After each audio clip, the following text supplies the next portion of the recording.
Ghost of Tsushima.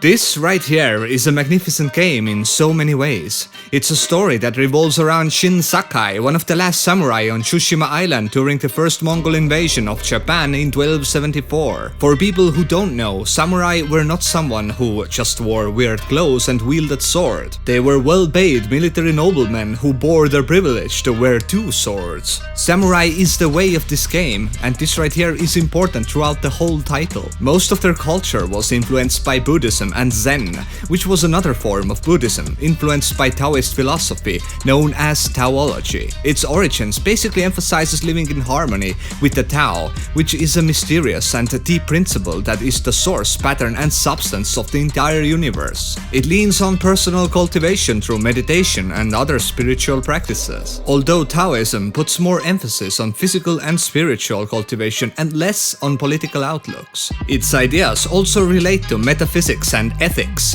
thus the code of honor, righteousness, doing the right thing, courage, compassion, respect, truthfulness, honor, loyalty and self-control, making your decisions without emotion. Honor, something samurai treasured above all else. It was everything to them. In fact, dishonor was even worse than death, and most of the time ended in harakiri, which also is known as a ritual suicide with a katana. And those building blocks are also the main pillars of Ghost of Tsushima.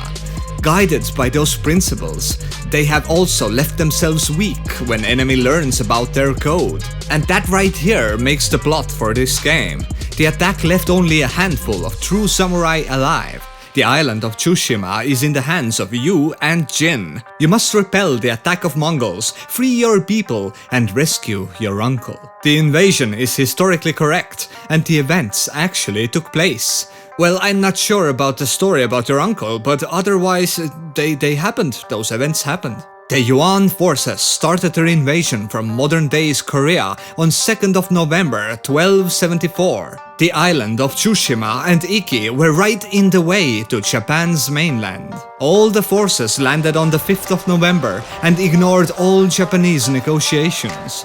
I'm not going to go too deep into the history, but this right here is what makes this game such an experience. How the story is told captures the essence of life, thoughts and feelings of the inhabitants, and all the visuals complement the overall vastness of this beautiful island fallen into despair. Ghost of Tsushima is an open world game with a large draw distance, huge map to explore and places to discover. By engaging in battles and killing your enemies, you level up your samurai level, gaining more popularity amongst survived citizens, many of them cornered into working for Mongols in order to survive. You take down outposts, rescue captured prisoners, and take down or observe Mongol leaders. They give you knowledge about different techniques, or as they are called, stances, to fight against these invaders. If I was to compare this game to anything else, I would say that it's a mixture of several games, but it still stands on its own. Firstly, Witcher, but with more dense environments.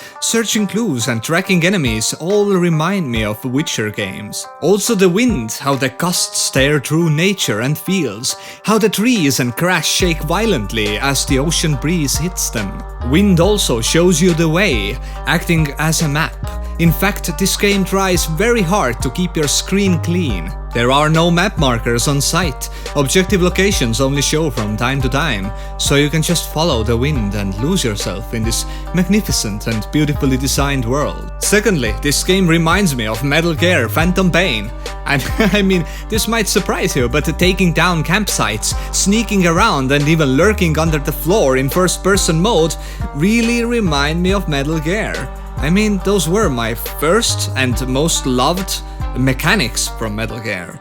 And I really tried to compare this game to Assassin's Creed as many others did, but I didn't. I mean, I didn't get the vibe at all.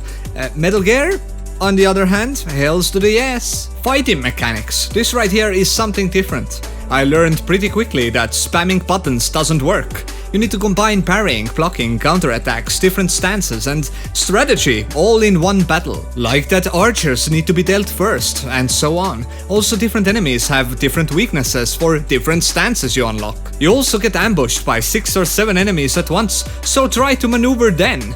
You unlock bombs, throwing knives, and bow and arrows, of course. You learn to switch between all of those while in combat, and it's really satisfying. Especially when you see the guts flying and the enemies drown in their own blood. You can actually feel and hear the blade cut deep into the flesh, so successful hit instantly rewards you. Fights are brutal and bloody, and I love the fact that when you are caught sneaking, the Mongols will look you for quite some time and the whole camp is alerted, but some guards will not leave their position in order to prevent diversions. They will search you in deep grass, where you can ambush them, or you can just choose a second weak spot to sneak in. You can also call them out on spot in a standoff. Like old westerns in modern history, standoffs in samurai culture were one-to-one with the toughest son of a bitch in the campsite. If the standoff is done correctly, you can defeat the enemy with one fatal blow. In the culture of samurai, it's an honorable way to fight, which brings me to the plot. Jin is an honorable samurai, but as the Mongols, you dirty, they dirty bastards. They fight dirty, counting on the predictability code of samurai. That means that Jin also needs to battle against the teachings of his own uncle, fighting from the shadows, like a coward, as his uncle made it sound. But in Ghost of Tsushima, you can always choose your own approach and make it all work for you. As you progress, you can upgrade your weapons, change your armor, and add charms to amplify certain traits. For upgrading, you need to plunder supplies, gather wood, leather, and different materials, and metals, also gold. There are 11 different outfits for Jin Sakai. All of them have different benefits towards something like melee damage, increased health, reduced enemy detection speed, increased concentration time, and so on. Traveler's armor also lets you find collectibles like Mongol artifacts. Your controller starts vibrating when something good is close by. But everything in this game is customizable. All weapons, armor, and even smoke and sticky bombs have some sort of ability selection associated with them. Whew! So a lot to do, a lot to discover. And speaking of collectibles, there are over 430 collectible locations. Hidden altars, vanity gear, hot springs that let you rest and add maximum health, bamboo strikes that really require you to master your controller, Shinto shrines, pillars of honor, fox dens which are made visible by foxes if you follow them. And yes, you can pet them as well. You can write haikus, find banners, and singing crickets that let you play new songs. This game is full of stuff, it really is. For the celebration of this game, I wrote a haiku, and I'm going to read it with a fake Japanese samurai voice. Eternal peace, far in the distance. Branches growing ever wider. My eyes filled with hope as I got this game last Friday. Oh, not only foxes, but birds can also show you the way. Everything feels connected to nature somehow.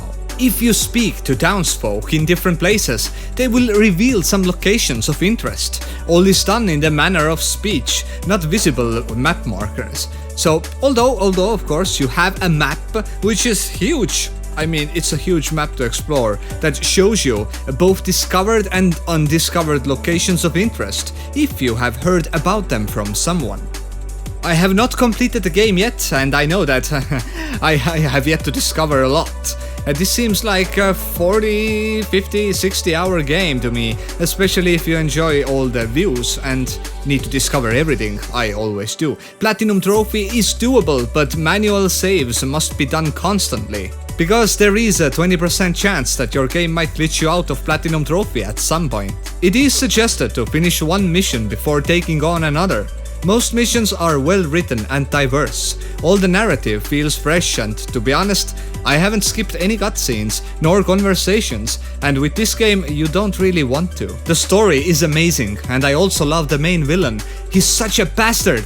He has this quite skewed, intelligent and yet narrow mindset that makes him feel both crazy and genius at the same time. He seems observing and finds all the weaknesses in his enemies. You can tell that this dude can both manipulate and kill you without any remorse. So he is complex in nature, which gives you as a player such a motivation to kill him. Some missions tend to repeat, like follow these footprints, find the enemy and kill them, or clean out the forts, but you know what? I would gladly do those missions, because I would rather have a map full of missions, even if they are not that good, than to have an empty map with a huge open world and nothing to do. Plus, the combat is the main attraction in this game, right after the immersing story. But there are a few things wrong with this game as well, besides getting locked out from Platinum Trophy.